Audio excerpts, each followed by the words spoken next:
বিকালে বসে বসে ভাবছিলাম কি খাওয়া যায় কি খাওয়া যায়, হঠাৎ মনে পড়লো এই পিঠাটার কথা। তো আম্মুকে বললাম যে আম্মু তুমি একটা অনেক মজার পিঠা বানাও না, জিলেপির মতো, সেই পিঠাটা খেতে ইচ্ছা করে। তো আম্মু বলার সাথে সাথেই একদম সেই পিঠাটা বানাতে চলে গেছে। তো পিঠাটা হচ্ছে আলু দিয়ে বানাতে হয়। আমার আম্মু কয়েকটা মিষ্টি আলু এভাবে সিদ্ধ করে ম্যাশ করে নিয়েছে, মানে ভর্তার মতো করে। এরপরে নিয়ে নিচ্ছে 1 কাপ পরিমাণের হচ্ছে ময়দা। আসলে এটা যার যার বাসার পরিমাণ অনুযায়ী যে যতটা বানাতে চায়। আমরা তো বিকেলে নাস্তায় খাবো, এই জন্য অল্পই নিয়েছি। এরপর একটু লবণ দিয়ে দিয়েছি। এরপরে এটার মধ্যে একটু তেল দিয়ে এটাকে মাখিয়ে নিতে হবে, জাস্ট একটু পরোটার যেভাবে খামিরটা বানানো হয় ওইভাবেই শক্ত শক্ত করে। এরপরে হচ্ছে গিয়ে এই যে আলুটা এখন মাখানোর পালা। আম্মু মাখিয়ে নিয়েছে ফাইনালি, একদম একটা বড় রকমের সব মিক্সড করে বড় গোল করে নিয়েছি। এরপরে আরেকটু বেশি করে মাখতে হবে, ওটা যেন একদম মিশ হয়ে যায়। তারপরে ছোট ছোট এভাবে গোল মিষ্টির মতো করে নিয়েছে। এখন দেখছি সেই মিষ্টিগুলোকে আবার লম্বা করা হচ্ছে, মানে লতার মতো করা হচ্ছে।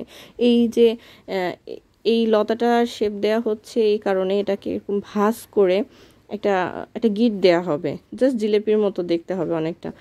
আর এই যে আম্মু গিঁটটা দিয়ে একদম সুন্দরভাবে মুখটা লাগিয়ে দিয়েছে। এখন মাঝখানে একটু ফাঁকা রাখতে হয়। তো আম্মুকে জিজ্ঞেস করলাম ফাঁকা কেন? তো এটা হচ্ছে আলু দিয়ে বানানো, তাই এটা তেলে দেওয়ার সাথে সাথে অনেকটা ফুলে যায়। তো ফুলে যাতে একটা স্পেস পায় ওই জন্য ওই ফাঁকাটা রাখতে হয়, নয়তো বা ফেটে যাবে, ওই স্পেসটা না রাখলে ফেটে যায়। তো এক এক করে কয়েকটা আম্মু এরকম আলুর জিলিপি বানিয়ে নিয়েছে। এরপরে ভাজার পালা।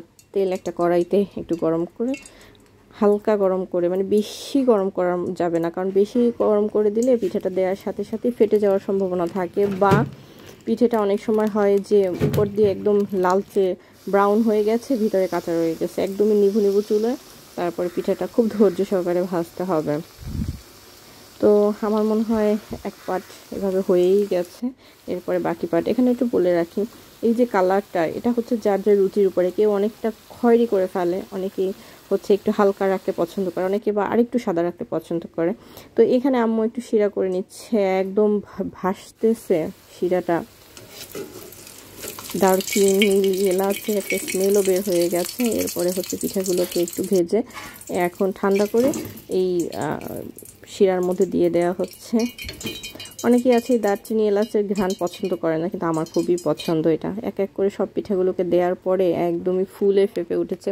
জাস্ট 15 থেকে 20 মিনিটের মধ্যে পিঠেগুলো অনেকটা নরম হয়ে গেছে এবং ফুলে ডাবল হয়ে গেছে। এখানে আরেকটু কথা বলে রাখি, সেটা হচ্ছে পিঠাটার একটা বিশেষত্ব হচ্ছে উপরটা অনেকটা মুচমুচে খেতে লাগে, আর ভিতরটা হচ্ছে একদমই সফট, মানে ভিতরটা একদম ফাঁকা ফাঁকা হয়ে যায়, মানে ফুলে আলুটা ফুলে একদম ফাঁকা ফাঁকা হয়ে যায়, আর খেতেও অনেক টেস্টি। তো ফাইনালি আমার পিঠেগুলো রেডি। আমি উপরের শিরাগুলোকে একটু কমিয়ে নিয়েছি।